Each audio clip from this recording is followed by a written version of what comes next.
right. Hi, everyone. Good afternoon. Thank you so much for joining us today. My name is Erin Kong, and I am the Director of Field Education here at University of Michigan School of Social Work, and we're very happy to have you. This meeting is specifically for students who will be starting field in fall 2025. So I'll have some announcements in a minute, but this is specifically for those of you who are starting field in fall. But let me take a second to allow my colleagues to also introduce themselves who are joining me today. So Cerise, would you like to go next? Absolutely. Good afternoon, maybe slash evening, early evening to some of you. I just want to take a moment and welcome you all to the University of Michigan. My name is Cerise Carrington, and I am the Assistant Director of Financial Aid here in the MSW program. So I just have some information to share a little bit later on in the presentation as it pertains to financial aid, but also answering any questions that you all may have from our Office of Student Services perspective. So that's why I'm present today. So definitely welcome. Professor Dadswell? Hi, everyone. My name is Christina Dadswell, and I work closely with Erin Kong. I'm the Assistant Director of Field Education for residential students, so on-campus residential students. It's so nice to see you all here today. We're really looking forward to helping you get started in this process of field education. Welcome. Thank you. Thank you. So my colleagues will be helping me answer questions for sure during and afterwards in the Q&A. So we'll just get started here. This is being recorded and we'll post it online afterwards as well. So just a few announcements here. One, captions have been enabled, so hopefully you're able to access those if you need them. We've also tried to move into the digital accessibility space, so our slides have been reformatted to make sure that that is, again, digitally accessible. And so that includes kind of font and colors and sizes and all those things. So if you're wondering maybe why some of the slides are organized the way they are, that is very intentional. And I also just want to share again that this session is for fall field start students. So in your course planning sheet, you should be able to see when you're starting the program, and not everybody starts field the time that they start. So some of you start class and field, some of you only do classes. And so just make sure you're looking at your course planning sheet. If you are starting field in winter 2026, there's the the date listed there on September 2nd, and that will be held from 4 to 5:30 Eastern time. No one is going to check. So if you want to hear this spiel twice, you are more than welcome, but the dates won't apply to you. So that's why I think it's confusing. So just, again, just to level set, this call is really for those of you who are planning to start field in fall 2025. I do want to take a second. I can't see everybody's Zoom, but I can see my colleague, Michelle Woods, on the call. Michelle, would you like to introduce yourself as well? Sure, sure. I'm glad to be here and welcome everybody for fall 2025. My name is Michelle Woods, and I'm the director of our Career Services Office here at the School of Social Work. And our office assists a lot of students with reviewing their field documents prior to submitting them to the field office for consideration. So your goal statement and your resume, and I'm here just to make sure I get all the updated information and also to answer any questions that you all may have about career services. Thanks Awesome. for the introduction. Yeah, thank you so much. So I have pinned my colleagues here. I hope if there's any other school social work colleagues that I'm missing on this call, please feel free to let me know. But I'll keep us pinned in just so that if we answer Q&A, we'll be at the top of everyone's kind of Zooms. Please do save your questions for the end, as I may be addressing your questions throughout this time. But certainly at the very end, we'll have plenty of time to answer questions. Either verbally, you can unmute yourselves for sure, or you can put some things in the chat. All right, a little bit about the agenda. A little bit about the agenda today. We're going to talk about field education intro. We will certainly talk about the application process, preparing for field, school social work specialization certification. We'll have a special programs information as well for those of you who are looking to apply for that as well. Some advice and final thoughts from myself, and then, like I said, we'll end with Q&A. I did want to start a little bit with introducing our amazing field team. What I wanted to say at this point briefly, though, is field is, for many folks, one of the most memorable aspects of their MSW career. I can tell you that I have very vivid memories of my field placement. I am not an alum. I went to Case Western Reserve. I had 2 field placements. And I can tell you with very vivid specificity some of the most difficult cases that I had. I was more in the medical space. And so my first placement was at a home hospice. And my second was at Cleveland Clinic doing adult liver and heart transplant. And so those experiences were absolutely influential in my career and also showed me that I could pivot. And since then, I've done many other roles, both within the health system and outside of it. And so the nice thing about your MSW degree is how versatile it is. And so really field placement allowed me to have those transferable skills to pursue lots of different opportunities uh, in many different spaces. So looking forward to sharing with you some more field information specific to our program here. So our amazing team, again, Assistant Director Dadswell is on this call, so really happy that she could join us. Dr. Yanni Robinson is also an Assistant Director for the online program. So for those of you in the online space, you may have heard from her as well or been on a Zoom already with Dr. Robinson. And so this kind of comprises our field, we say OFE, Office of Field Education. This is our field leadership team. The next slides are amazing administrative team. And so if you ever were to reach this field office, you may be connecting with one of these amazing, great humans. And so there's several folks who are program assistants, an office manager. We have 2 placement coordinators who are working in the field office who also help y'all, your colleagues in the online space, especially those with really far away placements. So out of state and kind of UP area, and those placements are a little bit harder. And so we have 2 folks who are helping in that space. And then starting with Professor Vantine and then moving forward as I talk, these are the amazing field faculty. So one of these folks will be assigned to you. They're really assigned to the agencies in which you will be placed. And because of that, then they will become your field faculty on record. I'll talk a little bit more about field as a class. And so this is the instructor that will be on record for your field class. And so you will have one of these amazing folks. And combined, I can't remember the number, I should check it later, Christina.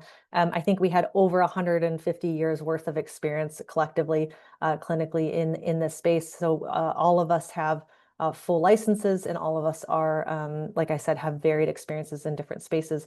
We really do try to match you all and the agencies to people's expertise as well. So that's been a really good advantage as well. So a little bit about field, just some introduction overall. Field is 25% of your curriculum.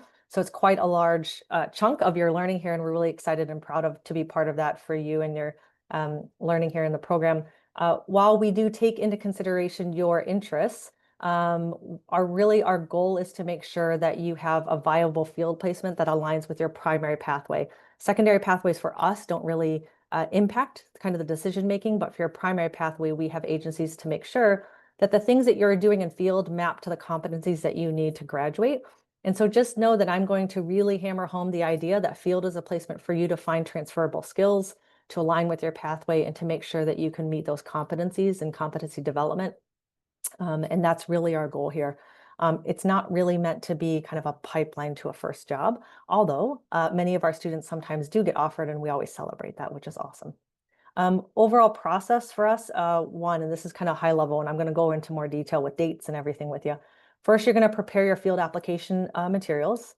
You're then going to submit your field application on time, and that is an online process.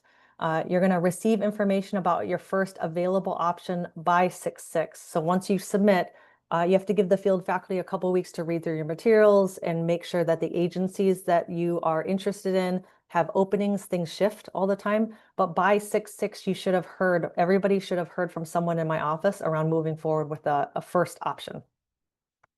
Then you'll move forward with an interview. If you are offered. If you are not, sometimes we send materials, and let's say there's 10 of you interested in 2 spots at a certain agency, they may only offer 5 interviews. And so if you are not offered an interview, we will move on to the next viable option. But if you are able, then you will move forward with your interview. If your interview is successful and you're offered, congratulations, you're placed, and we will move forward with the next steps. If you're not offered for different reasons, so sometimes it is availability, sometimes there is some feedback that they would like to give you as part of your learning process. And so field faculty will seek that out. And if we're given that feedback, we will certainly give that to you and help coach and mentor you for the next placement interview with hopes that that will be successful. But basically, we will keep doing that until you are placed. We have never not placed a student. So we're excited to help partner with you on that space. One thing I wanted to make note of is making sure that you're not declining viable options. So viable meaning it is aligned to your pathway. It is they're taking students at the time. And so make sure that you're accepting those, because again, you don't want to delay the process on both ends. So we certainly have a lot of students to place, but we want to make sure that you start on time. And if you keep declining offers, that will just require a meeting with me to kind of go through, hey, what are the barriers? What are the concerns? There's maybe some reticence on your end, but we can talk through that. But just want to support you in kind of moving along with the process in a timely manner. All right, here's some numbers. And again, this is being recorded, so if you want to refer to it later, you can. And we'll I think post the slides on the website as well. But some really important information here around credits is that your field, again, must align with your primary pathway. For those of you who are not advanced standing, you're going to have to finish 900 hours of field. And what that looks like is 14 total credits of field. And how we do that here at this school, there's 2 credits of what we consider foundation field, and that's called Social Work 515. And you'll get this later in writing, so don't worry too much. And then you're going to do 12 credits of Social Work 691, which is what we consider advanced field. For those of you who are already advanced standing and have your bachelor's in social work, you're only required to do 672 total hours. And so what that equates to y'all is 12 credits of those advanced field credits. And so every 1 field credit equals 56 hours, if you want to know the conversion. All right, I get a lot of questions around time commitment, so I wanted to make this clear a little bit. Some of you will be in field for 2 consecutive, 3 consecutive, or 4 consecutive semesters. And so there is the information around what you're committing to as far as field. If you're 2 semesters, again, those are those of you who are advanced standing. You'll be in 6 credits of 691, but that doesn't mean anything to anyone. So I put how many hours per week essentially that is. So it's 24 hours per week. And so now is the time that we try to give you as much advance notice for you to start to make plans around work, around life, around family, that these 24 hours really need to be within Monday through Friday working hours. And so if you are working, this would be a time to shift or make those arrangements again. If you are in for 3 semesters, what it typically looks like is your first semester is 16 hours per week, and then the next 2 semesters are 24 hours per week. It goes up by a day. If for those of you in part-time program, it's 4 semesters, and we basically just spread out field over 4 semesters, and that's going to be a consistent 2 days a week of field, so 16 hours a week to satisfy those credits. What you will do in field is really develop the CSWE required social work competencies. I've hyperlinked them there, so you can take a look later.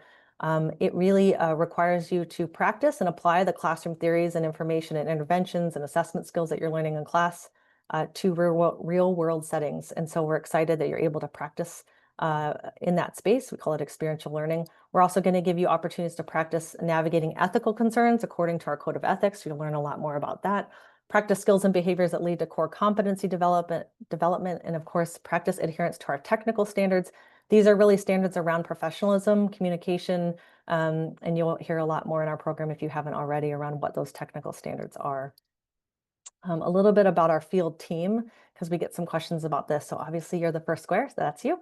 And then the next person are your field faculty, and that's that assigned person from U of M who's going to be your mentor, supporter, the person who's going to be in site visits with you and assessing. That's the person who is your faculty on record for your field class, right? So that's the person who, think of that person as your go-to for everything. That is your main person. If you have any questions, concerns, awesome opportunities or wins in your field, please let that person know. We love to hear the good things as well. And then the second person is, we call them the field instructor. That's the person that's at the agency, right? So that's the person who typically, or who is a qualified MSW. They sometimes are licensed and sometimes are not, depends on if it's a clinical space or not. But this is your qualified MSW. And then we have another position that's called a task supervisor. So for some of you at your sites, you have someone who may or may not be a social worker, but who's very involved in your learning. And so we include them in that space. So let's say from an interprofessional perspective, you're in an agency where the psych NP or the psychologist is really integrated into that team, and they would be a big part of your learning and kind of even case development or case assignment. And so we kind of list that person on your educational agreement because they're really integral to your learning. We can add those folks onto your educational agreements as well. Some common field questions. So one is, can I complete my field placement at my place of employment? It depends is my answer. So it depends on the following things. Your employer really has to approve that. You have to find a qualified MSW field instructor. Your job has to allow you to practice the social competencies required for your pathway. You can't just do your actual job. And so you have to figure out what that looks like and what additional duties or projects or other things could you do that would satisfy the requirements of your MSW degree. And so I linked the webinar recording there. So I would strongly encourage you all, now's the time. If you're even considering an employment-based placement, please make sure that you watch that webinar because it goes through the additional requirements, which involves a completely separate application process in addition to the field application. So just make sure you read through that if you're interested in using your current job as your potential field placement. Is field a class? Yes. So based on your course planning sheet, just make sure that you're registering for field every term. And again, that might be for 2, 3, or 4 consecutive terms.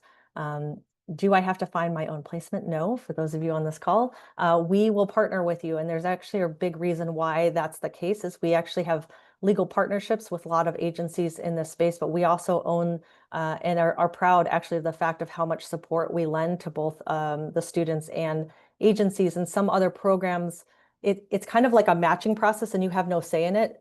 You might have 5 placements over here and 5 students, and there's no preferences taken into consideration. They would just kind of place you and say that you're done. That's where you're at. We do a little bit more intentional process to see to read through your goal statements and your information, your resume, your past experiences, and some of your preferences.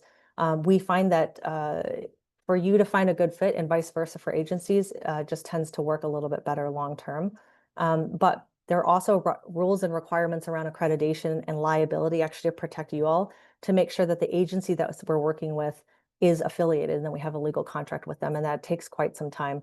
So sometimes I get questions around students asking me if they can just start next week at a new agency, and that's just not possible because we have to go through a whole legal process. So you are not required to find your own placement. The good news is that we have over 1,200 affiliated agencies across the United States, which is we're pretty proud of as well. Can you change field placements? So what I would say at this point is field placements really are changed only in extenuating circumstances. So this really results in delaying your progress through the program. It will likely delay graduation and can include additional tuition costs. So we really discourage people from doing so. It really should be, we certainly have life circumstances in which students need to stop or change their field placements, as you can imagine. But otherwise, we really try to discourage you from doing that because, again, there's no workaround of your requirement to get 900 hours in. So if you stop your field, you're stopping that process, and we will just have to work with you to delay that progress or that process. Can you do 2 placements or field placement at 2 different locations? No, you have to be at the one placement at a time. Again, that legal agreement is the agreement that they have to take a certain student under those kind of parameters. And so we make sure that you're only in one placement at a time. Our practical placements paid, some of them are. And so you can see that on the field application process, the ones who do offer field stipends, you can see that on the field application. It'll have a little icon and it'll show you that they offer field stipends. And so you can take a look in that process, but not all of them. I would say most of them actually are unpaid at this point. I am working full time. How will I fit my field placements in with classes? This is, again, I'm going to say this several times in this conversation, this presentation. We strongly discourage, especially full-time students, working full-time at the same time. We have seen time and time again, there's just not enough hours in the day between you all trying to work full-time, if you can imagine, taking classes, which is significant amount of time and effort, and trying to then fit in field when you need to, either 16 or 24 hours per week. It's just unsustainable and it's untenable for a lot of folks. Literally, there's not enough time to do self-care and to, sleep and eat and do all the kind of basics that people need to do. And I know you all have also other requirements and other responsibilities in life. So I would, again, strongly encourage you to come up with an actual plan. I honestly encourage you to write out a weekly plan of like Monday through Friday, maybe the weekend, and divide it by morning and afternoon. And how are you going to fill your mornings and afternoons with class versus field versus work versus personal commitments, and just see how that you can make that manageable for you when you start school. I am only interested in psychotherapy placement. So this is also a common question that I get. We cannot place you where there's not a placement. So if we have 10 psychotherapy placements and 10 of you take it, the other 10 who want a psychotherapy placement will not get a psychotherapy placement. And so I just want to manage expectations that we absolutely will give you the opportunities and the options that we have at the time. but it's much more complicated than just saying we can guarantee everyone who wants psychotherapy placements. I will also mention that psychotherapy placements, you need transferable skills to start psychotherapy, and no one graduates from this program being ready to be an independent psychotherapist. And I can say that from personal experience. And so there's lots of opportunities. Actually, Director Wood's office has a lot of post-grad fellowships and opportunities post MSW that can really help you and get you on your way as well. And so I just want to encourage you to be as flexible as you can around these field placements and not be so rigid around thinking you can only come in with one specific type of field placement, because honestly, that might not exist, or someone may have already accepted that placement. And so you just have to be ready to accept a different placement, but meaningful. I'll share one really quick example. Someone was very specifically wanting a school-based placement, if I'm recalling correctly, and that's all they want to do. That's what they came in, and actually based on their experience, that's what they had do. And so, had they done in the past, and the field faculty actually encouraged them to do something outside of their wheelhouse, outside of their comfort zone. And they are graduating, and they came back and said, I'm really grateful actually for the field faculty who counseled me into this other space. I wouldn't have pushed myself to learn these other skills. I feel like now these transferable skills, I can do both. I can go to schools, but I can also go in these other spaces. And for them, as a graduating kind of MSW, they were really thankful for that opportunity. So just something to keep in mind. Can I have evening and weekends only? Very unlikely. So I just want to, again, manage expectations, is that social service agencies tend to be when people is normal, 9 to 5, Monday through Friday, right? And so we have very few agencies that are going to be evenings and weekends. And so again, just be ready to complete field in normal business hours, Monday through Friday, 8 to 5. Okay, field placement application process. Here's some important dates that I want you to at least keep in your memory, or at least make sure that you have somewhere, maybe on a post-it somewhere. On May 12th, you will be able to apply for field if you're starting in fall 25. You'll get this in your UMich email. So that's the other thing, is make sure that you are checking your UMich email diligently, because we will not send it to your personal emails, even if that's how you applied here. So make sure that you're always checking that UMich email. You have 2 weeks then to submit your field applications. Those will be due by May 23rd. Anyone who has not applied by May 23rd, I will give you a very short grace period, and you will get emails from my office following up for anyone who has an outstanding field application. But by May 30th, if you have not applied, that is the deadline, and you will get pushed to the next semester, which means you are delaying your process already to get through the program. So I would highly recommend that you apply on time. The only extenuating circumstances to that deadline is going to be special programs, and my colleague Cerise and I will talk a little bit about that later on in this presentation. So please make sure that you apply on time by May 23rd. The field office offers drop-in and placing office hours. There's a hyperlink there to a website that tells you exactly more the details and more information. Basically, from the first day of class, which starts on, I think, May 6th, we will offer in person, May 6th through May 23rd. We will offer both in person if you want to just stop by in our office between the hours of 9 to 11 Eastern time or 1 to 3 Eastern time. Or for those of you who are online and virtual, you can contact the field office, and they will connect you over Zoom to the person who is kind of on call, if you will. And you can get a hold of anyone just to ask some general questions. Once the field application opens on May 12th, we hold daily, there's a 1-hour kind of drop-in session for y'all that can answer questions around specific to the field application. So we also offer that, just trying to make ourselves as accessible as possible. Here's information that I'm not going to go over in too much, but I will say it's in collaboration with the Career Center and some colleagues in that space. But information on resume, writing assistance. We have an amazing writing assistant coordinator that's on the next slide that I'll plug. But here's some hyperlinks that I'm going to share with you afterwards, and this will be online. And make sure that you take a look at all of this. You think about, I was a first-gen student, and so some of you all too, who maybe this is your first formal professional interview, just try to level set and make it a little bit more equitable for people who might not have that experience. This is a way that we're trying to give you as much information as possible so you can best prepare. And also, if anything doesn't make sense, or you have some questions, or you're nervous about anything, please reach out to our office, because we're happy to answer those questions. One thing you can start doing right now until you apply is starting to get your goal statement and your resume ready. So your goal statement should be a 1 to 2 page written statement, and we have guidelines hyperlinked here, so you can look afterwards at that. And then this is my plug for the school social work writing assistance program. We have an amazing person, Betsy, who is always available to help. I will just kindly ask, though, that if you need assistance, she is one person for a huge school, and we may have some additional supports, but giving them more advance notice is the kind and professional thing to do. So if your field application is due on May 12th, please don't email them on May 11th and expect that they are going to send you back feedback right away.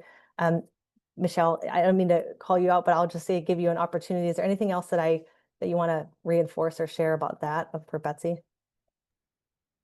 I think that is great advice. And if you could give us about 4 to 5 business days in advance of when you want to submit your application, that's a good target line. Of course, extenuating circumstances, things come up, and oftentimes we can try to do a quick turnaround. But if you give us that space, that give us enough time to really sit down and review the materials and send you back comments.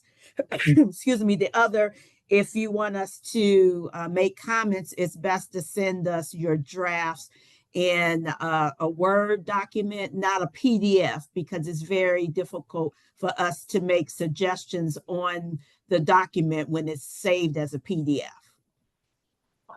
Thank you so much. You're welcome. All right. Next thing is resume. So make sure that you have your resume. You can start working on this now. Again, please ensure that you use your UMich email on your resume, because that's how they'll be contacting you. So just replace your personal email and make a resume for field, essentially. And then what you'll need to do is combine your resume and your goal statement into one PDF, because that's what you're going to upload for the field application. So just make sure you combine those once you're ready. And there's some additional resume guidelines and examples hyperlinked there for you as well. Okay, so now we're at the submitting the field application. So you've gotten your resume ready, you have your goal statement ready, you've combined it into one PDF. We are going to send out on May 12th an email that says you're ready to start submitting your field applications. This is what the first screenshot of the web page is going to look like. And so I know it's kind of small. There's not anything you have to read right now. But when you basically, the gist of this one is, this is an online field application, and you're going to have to attest to several things, like you either attended or watched this session. So now that you're on here, you can check that one. That you've reviewed the incoming field students website, and we hyperlinked it there. That you prepared your goal statement according to the requirements, and we have a hyperlink there, and that you prepared your resume with your UMich email. Once you attest to all those things, you can continue. The first decision point in kind of a decision tree is whether you're pursuing an employment-based placement or not. And so at this point, you need to make sure that you are clear on whether you're pursuing that or not by time you apply. Once you apply, you can't go backwards. It's very difficult to reverse and say, well, actually, I changed my mind, because we already put in motion kind of that workflow. So I would kindly request that you make your decision at the time of applying and then stick with it. If you are applying for, if you're going to say no, that you're not pursuing an employment-based placement, this is the vast majority of y'all. And so if in a non-employment-based placement, what you'll do is you'll be looking through electronically all the agencies that have indicated they're willing to take a student for fall 25. They have been mapped to different pathways for you all, and there's different drop downs in those in the field application. And so you can search by pathway, you can search by special program. You also can tell us your first and second priorities. So things like, the priority for me would be being local because I have no car, or my weekly schedule, or the practice opportunities. This is what I really want to learn. We take that into consideration. We certainly can't promise, but that helps us actually to make some suggestions around agencies that you might be interested in. So you'll select 3 placements based on those descriptions. It's not a strict ranking. So what I'll say is there's no guarantee you're going to get any of those 3, but those 3 help us to narrow down. If they're available, we can start sending you to the first one. But lots of people, again, are interviewing at the same time. And so if that gets filled, you move on to the next one. And so there are also filters available, if I mentioned it, transportation, whether there's a field stipend, any program details, and then by location. So just ways that you can start to narrow down your search a little bit. So once you select those 3 placements, that's what you can do to let us know kind of what interests you. I would also strongly encourage you to consider placements. Again, not picking 3 placements that are exactly the same, but thinking of some placements that might stretch you or might push you out of your comfort zone or might have you learn some different skills than what you already know. Just be as open as possible in that space as well. If you said, yes, I want to pursue an employment-based placement, then you will select that and you'll have the opportunity to watch and attest to watching our EBP webinar. You can watch it now ahead of time if you want to save some time and you're pretty clear that you want to pursue this. So I hyperlinked it there for you all. You can search then for your current employer, like the agency where you want to work. And if it's listed there, then you can select it. If it's not listed in our current bank of agencies, you're going to tell us in kind of a free form box where you're working, and we'll kind of contact you after you submit your application, and then we'll see how we can move forward and pursue that. There is also a separate EBP application that you have to submit because there's some additional requirements that we need to make sure that the agency is on board with and that everyone's on the same page. I alluded to this a little bit, but there's some considerations that everyone needs to be mindful of on the agency side. You know, we have field instructors all the time that are changing. So some people they weren't expected, but they went out on leave. We have other agencies, current state funding changes that are shifting all the time. So they may have told us that they are interested in taking 2 students, but now they can't take any. And so sometimes that's frustrating for students because they're saying, well, why is it on your website? Well, at the time when I recruited agencies, they said they were interested in taking a student. But again, I just want to reinforce that we can't predict the future. So sometimes those things change. Training program cycles sometimes dictate availability. So agencies are not always taking students in the term that you want to start in. And so just know that even though you might hear of other students in an agency, it doesn't mean they're willing to take more students at the time that you're entering into the field process. On the student side, we have to make sure that we're matching your pathway, your schedule, a little bit about your availability, taking into consideration related experience, and then certainly kind of professionalism concerns. And so if you have more experience in one area than another, that might weigh into things. And so just know that, again, it's very dynamic and flexibility is key to this. As far as the placing process considerations, for those who are not pursuing an employment-based placement, I just want to kindly ask you not reach out to agencies directly. We do maintain these relationships with our agencies, and it's important for us to kind of maintain those established communication channels and expectations. If you have a question about an agency that's not on there, please just reach out to us. Maybe we're pursuing it currently, or maybe we'd be interested in pursuing it later. But we just really ask that you not kind of cold call agencies, because again, it's not gonna come to fruition anyways, because we're not contracted and there's not enough time to do that. After you submit your field application, people ask what happens after that. So what happens is the application is then reviewed by our field faculty members. Those field faculty are connected to the whoever you kind of listed first as a priority if it's available, and we kind of go from there. So field faculty may reach out to you with questions or suggestions based on your selections, but that's kind of your person who will walk you through the process. Your materials are then sent to the next available agency. Could be one that's on your list. It could be another one that's very similar. I've mentioned how dynamic it is and that circumstances shift for sure. But basically what we do is we send your materials. It might be you, it might be several students, and the agency then tells us how many of y'all they want to or have capacity to interview. And then again, we make the offers and we facilitate that workflow from there. All students, again, should receive communication from our office about moving forward by June 6th. So if you have not heard from somebody in the field office by June 6th, I really welcome you to reach out to the field office and we'll get you connected to someone and kind of look into that. If an agency offers, again, congratulations, that's awesome. Or if they decline an interview, you'll move on to the next stage.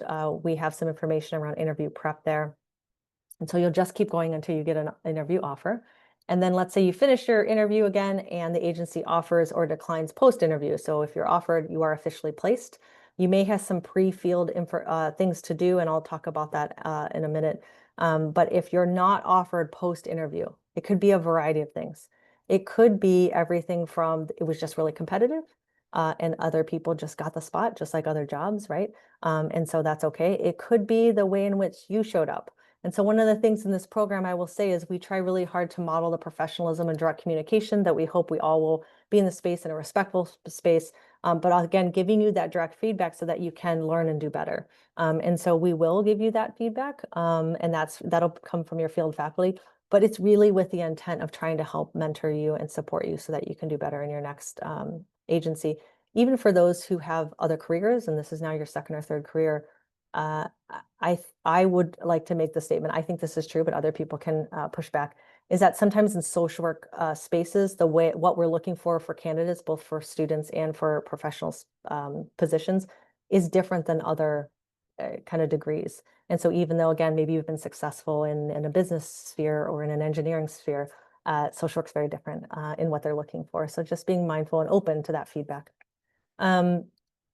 If you're unsuccessful in one agency, and let's say there's another agency that's available that really aligns with your pathway and your goals, like I said earlier, field faculty are connected to agency, so there may be kind of a shift or a transfer, a handoff, if you will, from one field faculty to the other because they know that agency the best. So just know that through this process, you may be working with several field faculty until you kind of land in whatever agency that is. So you also just want to manage expectations around that. Some additional considerations, hospital placements. So for those, a lot of people have questions around hospital placements.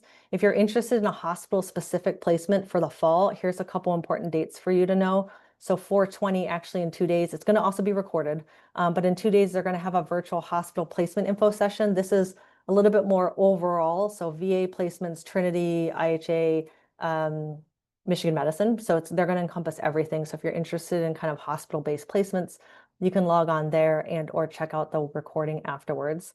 And then we get a lot of questions because we're affiliated with U of M, specific about Michigan Medicine. And so if you're interested, Michigan Medicine is co-hosting along with our field office an info session that's going to be on May 6th at 5 to 6 Eastern time. And so if you're interested in that, I've put both registration links there. We also very much are in support in this office, and I will say Assistant Director Dadswell has really led this initiative to make sure that our students understand that how committed and supportive we are of any accommodations that students might need. And so we highly recommend that you partner with us in the Office of Student Disabilities as you feel comfortable to seek out any accommodations that are needed. We really, again, respect and honor every student's right to have an inclusive and accessible education here. So we listed some contact information there for you as well. It's not a requirement, but you, again, are encouraged to take advantage of that. But even if you didn't want to, you never need to disclose your specific accommodation or disability. But if you wanted to just even connect with the field faculty, that perhaps you have classroom accommodations that you've had, but you're not sure how those would translate into the field placement arena. Our field faculty are really here to help. And like I said, Assistant Director Dadswell is our subject matter expert in this space. And so if you have any questions or concerns, she certainly can be available as well. Field placement proximity, be ready to travel. So this is the one thing I'll say is most of our field students will travel one way, can be 30 up to 60 minutes one way. So be prepared to do that. I would say, again, we have a lot of affiliated agencies in the Ann Arbor, Ypsi, and Detroit area, but there's still lots of agencies that require travel, right? So there is a way, if you will not have a car on campus, you can indicate that on our field application, but it'll restrict your options because we will only have so many that are within walking distance here. But just let us know that on your application. But just know that you're responsible for your own transportation.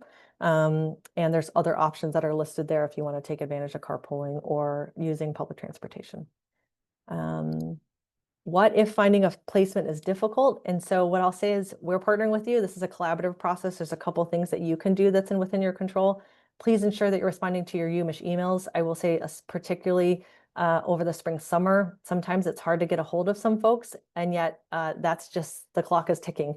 And so I would just really encourage you to check that email as often as possible. And I would recommend that you try to respond within 1 to 2 business days if you can, just so that we can keep you moving in the process. You will feel very relieved once you're placed because you'll know where you're placed. You'll come into Seed Week and orientation to be super happy. I look forward to seeing many of you there. And so just responding in a timely way is one thing that's within your locus of control. Preparing and spending some time on your materials, including your resume and goal statement. Prepare and practice for interviews. So if you have never interviewed, there's some tips and tricks there, but that's something that you can do at this point. And then, like I said, be open to feedback. Some other things that you can do around if there's difficulty finding a placement, definitely reach out to your placing field faculty. We are here to help to discuss any circumstance or situations that played into kind of the interview or process. The field faculty also work as a team. So if you are not placed with your one field faculty, we meet every week in a placing meeting to the collective wisdom on that call. We'll say, oh, I have a potential agency here, or so and so has an agency over here. So just know that we're constantly working as a team to make sure that you all are placed in a timely fashion. And then again, if you're unsuccessful though, or kind of refuse two viable options, just know that you'll be required to have a meeting with me and we'll talk through kind of what next steps are. But that's meant to be an accountability measure to make sure that we're not missing something that maybe we're not understanding of why you're not moving forward with the process. And I just wouldn't want you to get too far into the process and then it's too late to find you a field placement. So we really built that into the policy. There's some additional resources that I will not read to you here, but we'll list them for you and make sure that you have access to these hyperlinks as well. And with that, I will take a pause. You do not have to keep hearing me talk for a second. I'm going to turn it over to my colleague, Cerise. Yeah, thanks so much, Erin. So I just wanted to offer some information as it relates to special programs and financial aid. So particularly for the special programs, this portion of my statement will only be for students that are starting the program in fall of 2025. This does not apply to current students in the program who are just now going to be starting their field placement in fall. So only if you're an incoming student for fall of 2025. There are a few special programs that are still accepting applications. I've listed them here on the screen for you all, keeping in mind that the special programs are heavily tied to an area of interest, but in a lot of cases also a particular pathway. And so I'm just going to say, for example, if you're interested in the geriatric scholarship program, your primary pathway of interest right now does not have to be social work practice with older adults. But if you decide to apply for the geriatric scholarship program, you do obviously have to have an interest in working with the older adult population. And if you are accepted for that particular program, your primary pathway will have to change to that of social work practice with older adults. There are a few listed here. I'll say a few that are listed here, but you all can take a look at our website to kind of get that information. But there are a few that are not tied to a particular pathway. You can perhaps have any pathway. I have provided contact information for my office should you be interested in an application for any of these special programs. I know some of you have connected with me on a one-on-one level previously, and so you're welcome to reach out to me directly. I'll also provide my email address in the chat here. But if you are interested in applying for any of these special programs, I do strongly encourage you to apply sooner rather than later. As you'll see here, the deadlines are kind of listed next to each of the special programs. And so those that are reflected as open, that just indicates that those special program faculty have not really decided upon a deadline for their applications. But that doesn't mean that they're going to be open throughout the remainder of the summer. These applications could close within the next week. They could close within the next 2 weeks. And also keeping in mind the deadlines that Erin just provided, you want to be mindful that you have to submit your application. Your application has to be reviewed by the faculty leads of these programs, and we have to get you a decision so that you can apply for the field placement in a timely manner. The other thing that I think is worth mentioning, just from a financial aid perspective, a lot of students are concerned just about the fact that field placements, as Erin mentioned, many of the field placements are not paid. And so a lot of students are concerned about the costs that come along with your field placement. And so thinking about if you're driving quite a distance to and from your field placement, if you're required to utilize your vehicle to travel to different locations within your field placement. I just want students to be aware that financial aid can be utilized to cover field-related expenses. So that includes loans, it includes work study funding that you might receive, as well as any grants or scholarships. Just being mindful that most of these financial aid pieces will first go towards your tuition, and then any excess would be refunded to you as the student for you to utilize towards your educational expenses, again, which does include field placement expenses. So if your intention is to utilize financial aid to cover any of these expenses, you want to make sure that you have enough financial aid to be refunded to you so that you can work through those things. So I'm happy to have conversations with you all about what that looks like. And, especially as you go through this process, I know it's kind of difficult to maybe maybe have these conversations now because you don't know where you're going to be placed. But over the summer, our office is more than happy to work with students in trying to figure out, what they need in order to be able to successfully, manage their field placement and those potential expenses.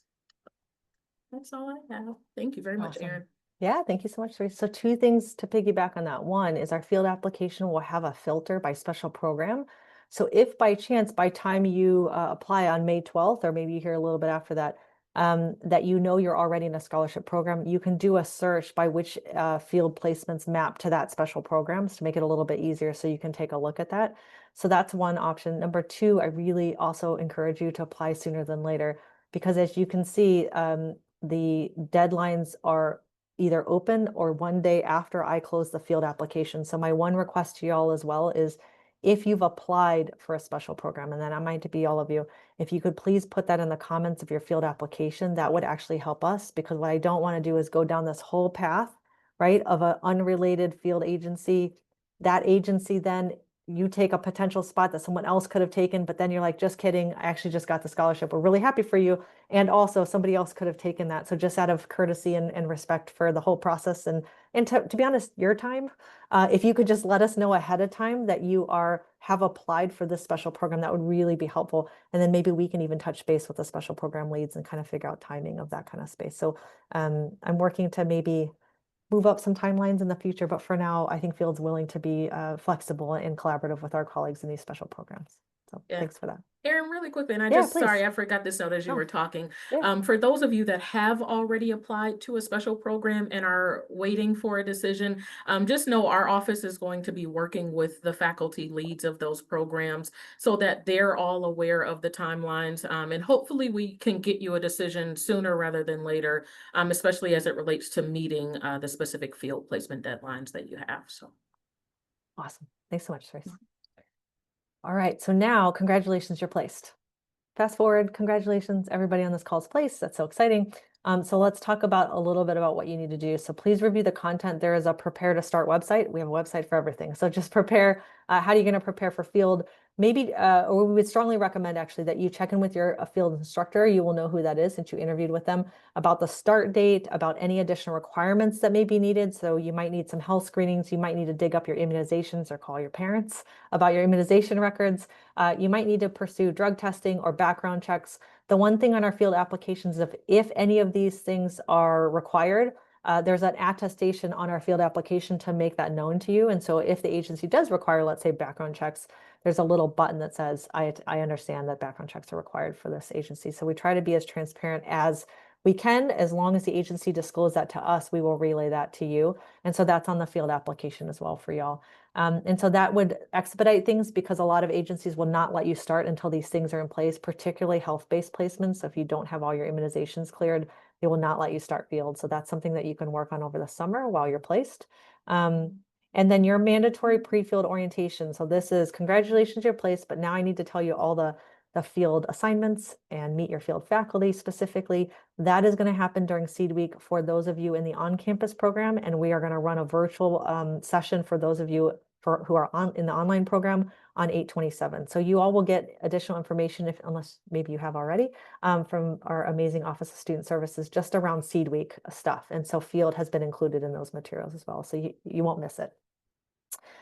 We get a lot of questions about the school social work specialization certification. So I just want to share a couple slides, but then there's contact information of colleagues who you can reach out to after this if I am not being specific enough. So I'll share some information here. So we are lucky to have a school social work specialization option here at the school. And so we have some course requirements that are associated here. You have to also do, so in addition to these classes, 626 and 628, you need to do 500 field hours of direct service with children and youth. It does not have to be necessarily done in a school setting. So I want to just reinforce that. It can just be working anything direct practice with children and youth. And so for some, they complete a field placement, not in a school. Let's say in a school, you're pretty well taken care of. But let's say it's not in a school, but you're still have exposure and you do a significant amount of clinical work with children and youth. It can count, and you can kind of do both at the same time and still walk away with your school social work specialization like you're on your way to that. So that's some information about that. Exceptions can be made for students in the community change pathway and global pathway. if your field placement can accommodate those 500 hours of direct practice. But you need to meet with Professor Beth Sherman, and her contact information is in a couple slides. There's also a website, again, for social work in school settings, so I encourage you to take a look at that if you are interested in that. As far as the approval process, we have more information here on the state of Michigan around what that means to become a certified school social worker and get that certification. But just know that many of y'all may practice out of state, and so it's really the onus is on you to check your respective state for those requirements and make sure that you understand what that is. Check your state's Department of Education website for those details. Here are some more resources here that are hyperlinked for you, so you can take a look at those later. And this is the slide around contacts. So here are my esteemed colleagues. Professor Sherman is the coordinator for the overall program, and a lot of the validating after you graduate and those kind of letters and things that you need goes through Professor Sherman. But within the field office, Professor Peterson and Professor Boosie, actually in addition, Professor Dadswell, Assistant Director Dadswell, and we have another field faculty, Professor Barry, all have school experience. And so Professor or Assistant Director Dadswell, I saw you come on mute. You want to say a few? Thanks, Erin. I just wanted to add, in case folks are interested in this school specialization, there is a spot on the field application where you can check a box to indicate your interest in that. And that's what that means, is that you're pursuing that specialization. And then the field faculty will help ensure that you are looking into placements that are working with children and youth 18 and under. Thank you so much. All right, thanks for hanging in with me. I promise there's 4 more slides.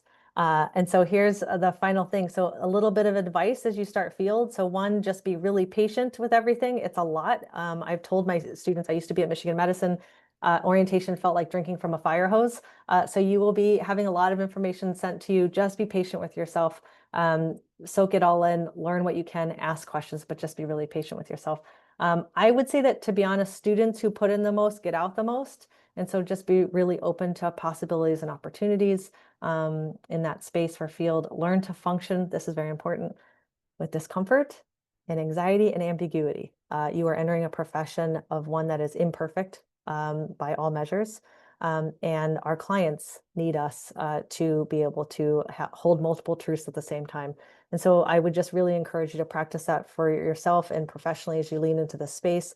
And absolutely, field will be uncomfortable and may make you a little anxious and may feel like there's no clear answers. And that is exactly the place you need to be pushed and stretched and learn. But there is no space in your MSW career that you will have the most support. And so I really strongly encourage you to try to see as many clients, do as many projects, say yes to opportunities, because you will have the support of your on-site field instructor, your task supervisors, your U of M field faculty, the entire field office, your professors. Again, you're kind of surrounded by all the support. This is the time to kind of work on your stretch goals and be uncomfortable in that space. I would say be willing to make mistakes and learn from them, of course, and want, seek, and use feedback. So oftentimes I ask students who wants feedback, and everybody raises their hand. And then when I give feedback sometimes in one-to-one, it's like, just kidding, I didn't want that. And so just be mindful of how you're receiving feedback. It's a skill, but also how you're giving feedback. And so we really lean on the code of ethics, and particularly around respecting communications with colleagues. And so that applies to your field faculty, that applies to each of you as peers on this call. I would hope that we all can remain respectful, both in written communications over emails and in person. And I try to practice that as well. And so really just encouraging, I see you all as colleagues as soon as you enter this program. I'm really excited to partner with you in this space on your field. Some final thoughts. Field is a course, so don't forget, you'll have to register for that. So please ensure you're reviewing Canvas. You will be very familiar with Canvas if you're not already in this program. Field faculty really welcome and expect you to reach out with any questions or concerns. We are really here. Do not wait. A lot of times I get calls because people, for whatever reason, well, it doesn't rise to the level of letting Erin know. I really encourage you to either reach out to me, but particularly the field faculty, because that's going to be your main person. At the smallest concern or question, we would much rather hear about it early on and see how we can support you than let it snowball. Because what I don't want is for you to get to a point of, that's it, I'm done. And yet we knew nothing about it. And we could have potentially remediated or supported you or helped you in that space because it's really disruptive too. So in the end, it actually hurts you in the end, because now you have a disruptive field placement again, you might have to delay your graduation. It may cost you more in tuition credits, and we really don't want you to do that. We don't want you to have to do that. The other thing I'll say is, where is it? Oh, the field office is available. And I know there's some challenges at times with field, but there's also amazing things. And actually, we have graduation this Saturday, and the field office always submits success stories and things to our dean. And she highlights them during graduation. It's been really cool to see the community impact, the client impact, the ways in which you all as students really do live out our mission and values. And it's like the coolest thing ever. So the field office, please come tell us those things. Please come tell your field faculty. We highlight them at team meetings, and we like clap and cheer and do all the things. My office is always open. I have candy in here.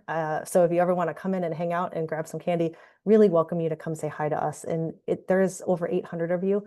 And so I try really hard to get to know folks, but until maybe sometimes some folks make an effort or I make an effort, seeing you in a big crowd is awesome, but I would love to get to know as many of you one-on-one as possible. And that includes Zoom. So for those of you in online spaces, happy to hop on a Zoom with you all as well. I wanted to end with this video. I'm going to stop sharing and reshare because I don't know if I did the sound right. I just want to share this. I think it's like a 1-minute video, and then we are going to go into Q&A, but I think it's very applicable to our students, although I will say this is the dean of a law school who's speaking about law students. So let me do this real quick.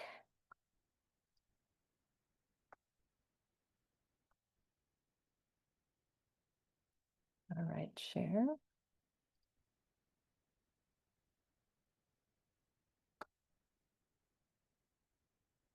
Okay, can you see a screen now that says law school dean?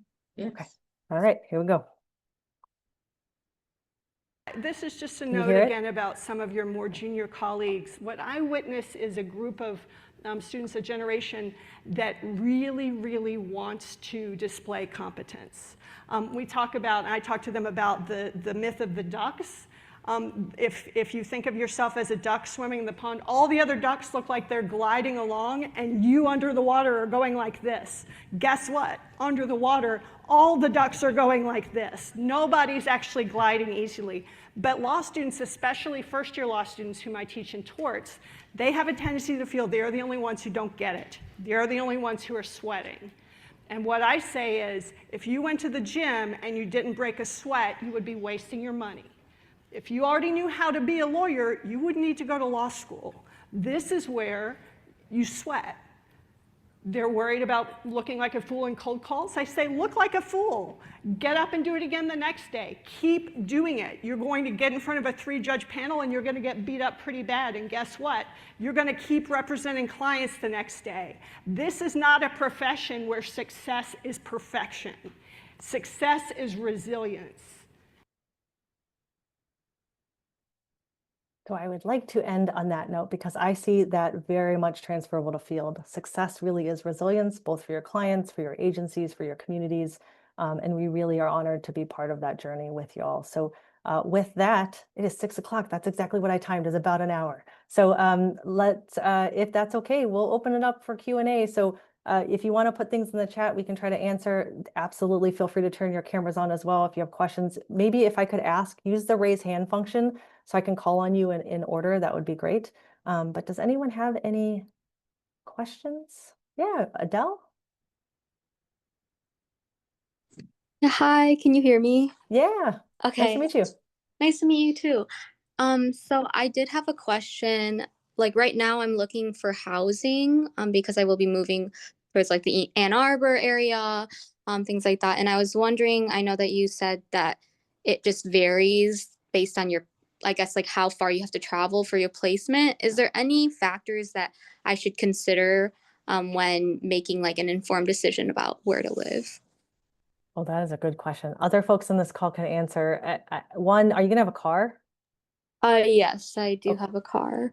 Well, from a field perspective, then it is wherever you can find reasonable rent that you feel safe and is what you're looking for, to be honest. If you have a car, I think the limiting factor, to be honest, is you looking for residency here and then not having a car. I would tell you look on a bus line or look at around that area so you can get to campus. But otherwise, if you have a car, I actually think from a field perspective, I don't have too many concerns for you. I don't know if my colleagues can chime in if you have any other suggestions, but I think if having a car is actually great. But happy to follow up also if you have any additional questions, Adele. Um, okay, all right, Taylor? If you're on an alternate list for one of the scholarship programs, is there anything additional you should be doing or checking in with? Should we reach out to Cerise or I just am wondering if there's anything I can do to help get off the alternate list. I hear you. Maybe I'll tag Cerise. Yeah. I'll just answer really quickly. Yeah. Unfortunately, not too much that you can do. Most of the special programs will maintain the alternate list throughout the entire summer. And so, for instance, if a student that has been offered a spot decides to decline the offer at some point, special programs are then able to look to their wait lists to make offers. So unfortunately, not too much you can do. Just stay positive that there is still potentially a chance for being accepted. So we should just consider that when we're applying for which field placement and stuff, and just make sure we put a note about it. Yeah, make a note, and I would say apply as your situation is currently. So if you've not been accepted to a special program, don't apply as though you are or will be accepted to a special program, but make the note, but just apply as your admission stands right now. Okay, sounds good. Thank you. Awesome. And then if you're okay with your question, maybe lower your hand just so we can keep track. Thanks over time. We'll go to Natalie and then we'll answer some chat questions that are coming through. So Natalie, do you want to go next? Hi, can you hear me? Yep. Hi, thank you so much for the material. I just had a quick question about, I think this is maybe to Charisse. So I applied for one of the special programs, but I'm confused a little bit about the dates. So if we don't hear back by May 12th, because that's when the applications open, then do we select that option from the drop down or do we not? Because I don't want to select one and take somebody else's chance, you know? Right. If you have not been notified that you have been accepted into a special program by the time that you submit your field application, do not select that as an option on your application. However, as Erin mentioned, you can make a note that you have applied and are still waiting for a decision in the comment section. Okay, that makes sense. And then just to follow up to that, how do we know if we get, if we were accepted into one of the special programs? Do we get an email? Do we, where do we look? What should we expect? Do you know what I mean? After we submit? Yeah, you should expect an email. It generally is an updated award notice with the special program scholarship, and then there will be a letter attached that says, congratulations, you've been accepted to whichever special program that has accepted you. So just be on the lookout via your email. Okay, awesome. Thank you so much. Yeah, thanks. All right, so let's go to chat for a little bit, but feel free to raise your hand and we'll come back to in person. So Cerise put in here the slideshows will be posted, so for sure. So give me a little time to download this recording, and then the slides, the clickable links, and this recording will be available online soon. We'll try to get that done this week.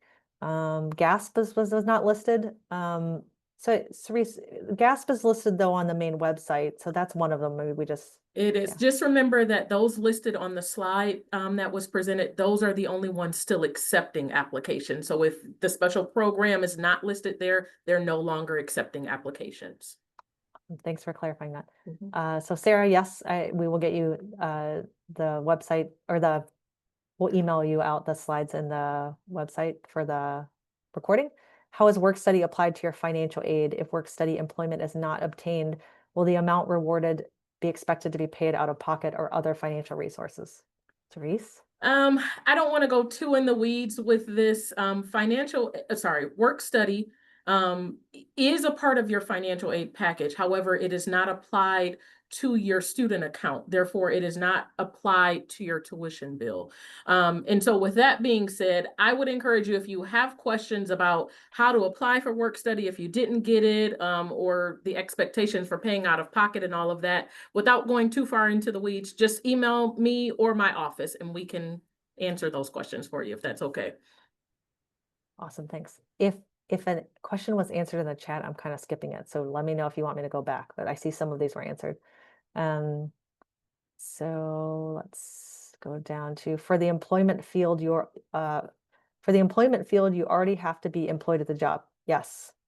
So you can't apply. So on May 12th, if you say, I really want to, on May 12th, look for a job so that I can apply for employment-based placement, that is not going to be helpful for your field placement because you still need to find a job, you need to be accepted, you need to onboard, and then you still need to go the process of getting acceptance at the field site that they're even receptive to you doing your field placement. Then we have to do the affiliation agreement legal contract with them.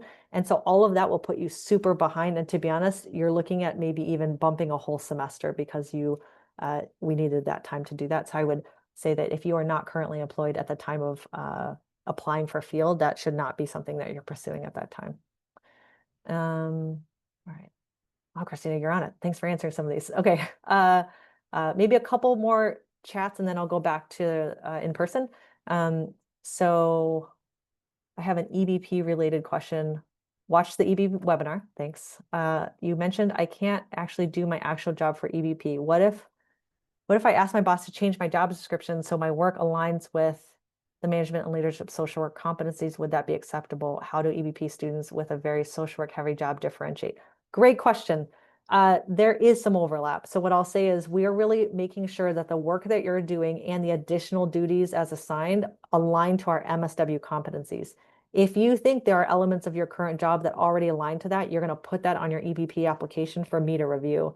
And then we kind of vet that and make sure that that is okay. So there is at times some overlap, but if you think about some of you who are BSWs in BSW jobs, if you didn't need this MSW to do what you're doing, you can't just count those same things for an MSW curriculum, if that makes sense, right? You need to elevate what you're doing.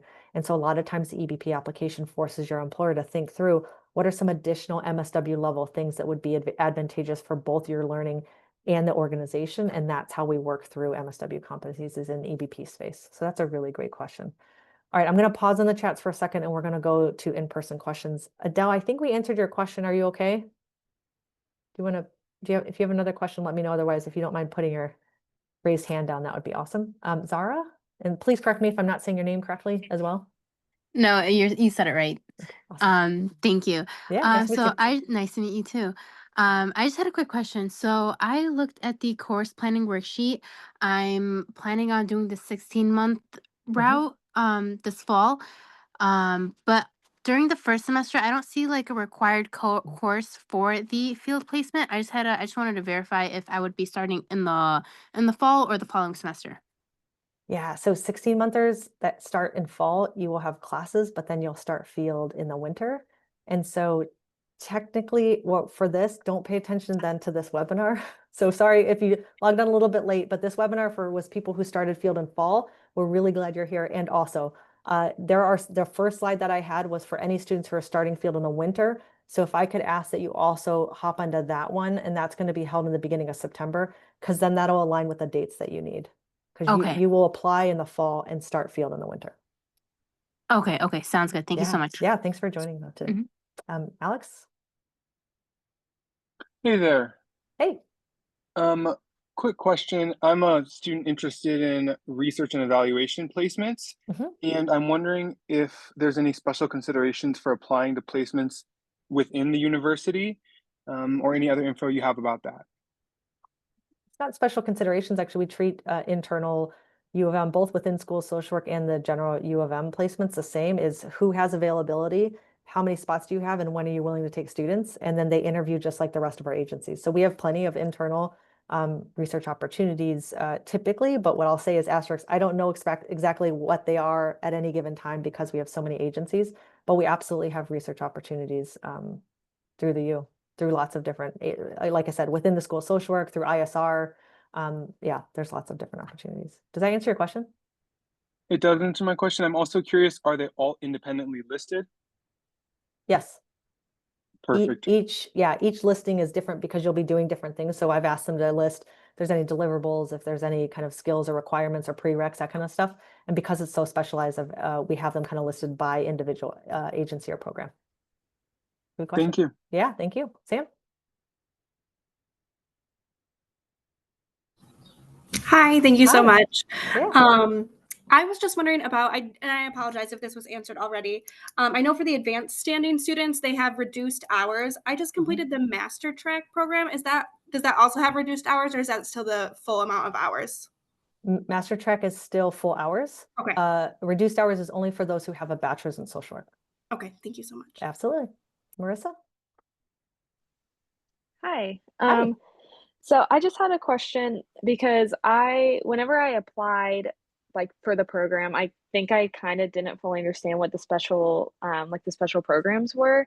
So I had like selected no on it, that I wasn't interested. Is there a way to now apply to those? Now like looking back, and like how would I access that application? Yes, so the students do have an opportunity to apply for special programs outside of the MSW application. And so that screen that I showed, those are the special programs that are still accepting applications. And I recognize that virtually you can't click on the links that were offered there. So if you just reach out, you can reach out to me directly or to our Office of Student Services and let us know which applications you're interested in, and we can send those over to you. Okay, awesome. Thank you. Mhm. Thank you. Natalie? Thank you so much. Just really quick, I'm a little bit confused about the dates. So I know that May 12th is when the applications open, but then May 23rd is when the applications are due. So are we able to like look through the application at all, like the drop downs, anything like that before May 12th, or no, not at all? No, because I'm actively recruiting folks for you right now. Oh, So okay. I will recruit up until the very last. Like I'll constantly trying to meet with folks and trying to get people like get the affiliation agreement. So it's not going to be accurate even if you looked at it now. And so no, once it opens though, then you will have access to kind of go through all those active agencies. And again, it's only agencies for fall 25. Okay. Yeah. And then just lastly, I know that you said like we're gonna be having to submit like a resume as part of this too. But I remember as part of like the initial application I did for the MSW, I had to submit a resume. So are we tailoring our resume differently for field placement, or can we use the same one? So Assistant Director Dadswell, can I actually tag you for this one? What you're looking for in a Yeah, field absolutely. resume? Yes. So the goal statement is similar to a cover letter, but it's different in that it's not specific to a particular agency. Like for example, if we were applying for a job, right, any of us would create a cover letter that was aimed towards a specific place where we were applying. The goal statement is meant to be less specific and similar in nature, that it talks a bit about your experience, about your skill set, but it also includes what you're hoping to learn generally. Some of your learning goals should be included in there. So there's some specific directions on our website on creating the goal statement, which as soon as I'm done talking, I will put into the chat for you. So our website is a great resource for talking through, steps for creating that resume and that goal statement. Your resume too, while I'm talking about this, is a great, I think, resource for our agencies to see what your experience has been. And I would think, you could include anything that you choose to. That if you think that the skill sets that you gain from that are relevant to what you hope to do moving forward. So thinking about, when you're crafting your resume as well, keeping that in mind, how could this have helped me in my social work goals, moving forward? How could those jobs have prepared me for that? And write specific things about those jobs that relate to those goals more specifically. So it wouldn't be maybe the same resume that you use in all contexts. You may tweak it a little bit. Not required, but most students do. I'll go ahead and put that information in the chat. Awesome. Thank you so much. Chelsea? Hi, can you hear me okay? Yep. Perfect. So I'm looking at the field time commitment slide from earlier in the presentation. And I just want to confirm, like, this is based off of the 900 credit hours, because I'm an advanced standing student. I'm doing the math and I'm like, this doesn't seem right. So advanced standing, you do 672. So you do 12 credits of advanced field. And so Yeah. that would be 672, not 900. Yeah, so I'm just like talking about like the semester breakdown, like for how 3 semesters would be 16 and then 224s, like, because is that based on like the 900 or the 672? Oh, I see. So for advanced standing, if you are full-time versus part-time, that's what's going to make the difference a little bit. And so if you are full-time advanced standing, so I have a little chart over here. So if you're full-time advanced standing, usually you are 2 days a week, 2 days a week, 2 days a week, if that makes sense. So 4 credits of advanced field, so it's 12 credits spread out over 3. And so you would be usually 16 hours for all 3 semesters starting in fall. That's very specific. Thank you. Yeah, good question. There's so many different ways you can get through our program. So that's actually good feedback for me. Maybe I'll include a separate slide for advanced standing to make that less confusing. So thank you for pointing that out. Greg? Hello. Hey. Let's see here. EPP or EBP, which I'll never say correctly the first try. That's okay. I assume that some of this will be, I found the webinar posted, so if it's redundant, then just refer me to that. But in terms of specifically getting a field instructor, basically placement with a field instructor for a job that doesn't have an MSW, like an applicable MSW working there, how common / possible is that? Would that be looking at independently finding, social worker who would be willing to take that on, basically, and kind of coordinating that all on my end? Or is that something where we could work with, like, School of Social Work faculty that could serve as both instructor and field placement, or is that not a possibility there? Does that make sense? Great question. So a couple things I'm going to answer in a couple different ways. Really, the strong recommendation is that you work with your agency to find some type of connection in that circle, right? So sometimes people have connections on the board if it's a nonprofit. Sometimes they have colleagues in other spaces or other agencies who are willing to partner with them to provide a qualified MSW. Excuse me. So we really would lean heavily on you finding your own qualified MSW or working with your agency. But there are a few, there are a few exceptions. It's not your field faculty who would serve as your qualified MSW, but there are some agencies that my office lends basically instructor support. Sure. Yeah. We serve as the external field instructor. We take that on a case-by-case basis because it's about volume. We can't take on 100 folks, but we sometimes are able to entertain that. So it has worked in the past. Yeah, cool. Very cool. Right. Yeah, good question. Yeah, that was it. Thank you. Sorry about that. I introduced some water. Is it Tazkira?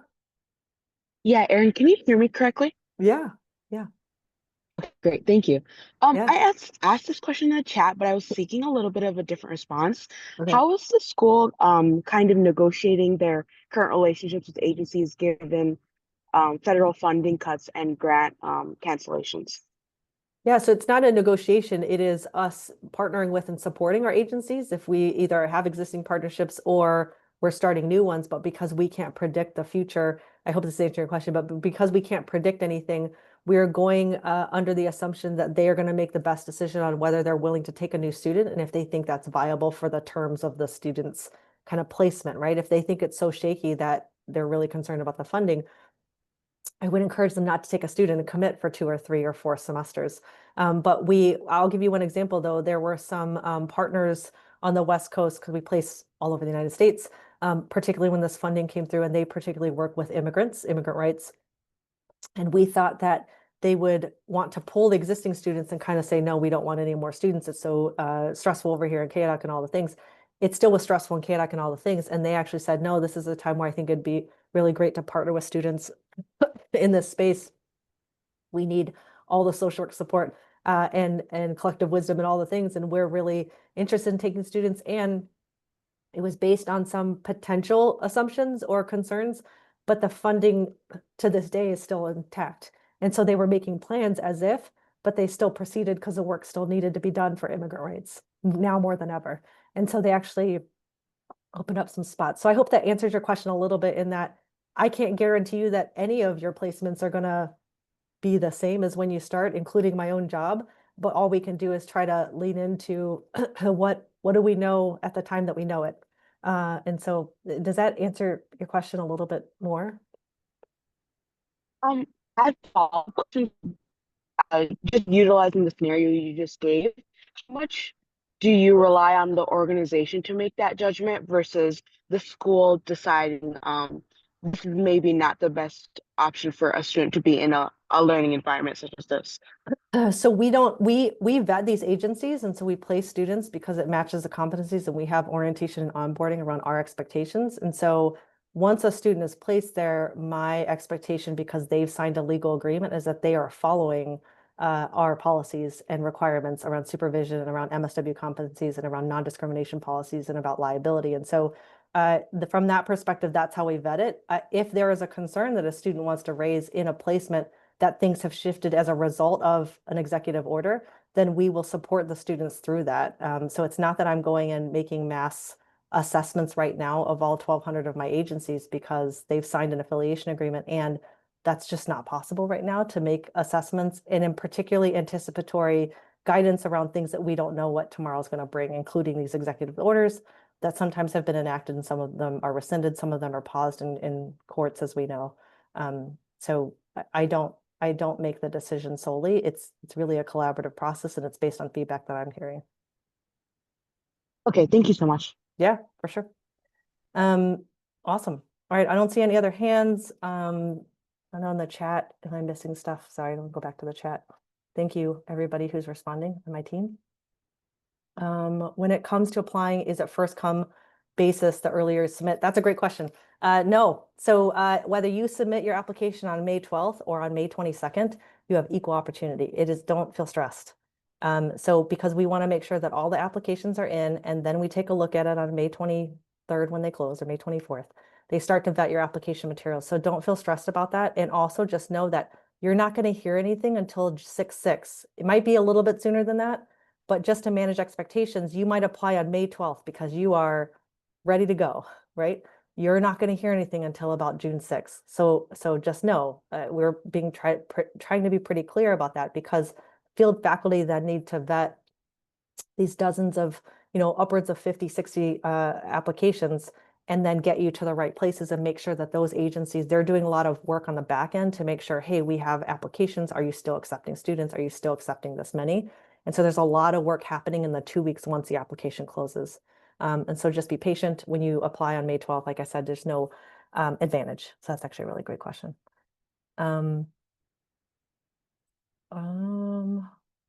Okay, what else am I missing? With the National Scholars, Community Scholars Program, when does the process for finding a summer semester site begin? And is it the same process as this?